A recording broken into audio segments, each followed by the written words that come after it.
ஒரு ஃப்ரிட்ஜ் வாங்குற நேரத்துல நம்ம மனசுக்குள்ள ஓடுற சினிமா வேற, வீட்டுக்குள்ள நடக்கிற ரியாலிட்டி வேற. எக்ஸ்பெக்டேஷன். ஃப்ரிட்ஜை ஓபன் பண்ணா apple, orange, strawberry, juice bottle எல்லாம் மிலிட்டரி டிசிப்ளின்ல லைனா நிக்கும். மார்னிங்ல ஃப்ரூட் ஜூஸ், ஈவினிங்ல கூல் ட்ரிங்க்ஸ், நைட்ல கேக்கு, சாக்லேட். லைஃபே ஃப்ரிட்ஜுக்குள்ள இருக்கும். ஆனா ரியாலிட்டியில ஃப்ரிட்ஜை ஓபன் பண்ணா ஃபர்ஸ்ட் வரது ஸ்மெல், நெக்ஸ்ட் வரது ஷாக்.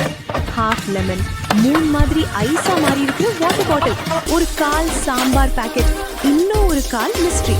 இதெல்லாம் சாப்பிடாம வச்சது யாரு? ஃப்ரிட்ஜ் ஸ்டோர் ரூமா மாத்திட்டாங்களா? சாக்லேட் தேடினா கிடைக்கிறது கொரியாண்டர் லீஃப். ட்ரீம்ஸ் பிரேக் ஆகுண்டா ஃப்ரிட்ஜுக்குள்ள. எக்ஸ்பெக்டேஷனும் ரியாலிட்டியும் சண்டை போடுற ஒரே இடம் நம்ம வீட்டு ஃப்ரிட்ஜ்.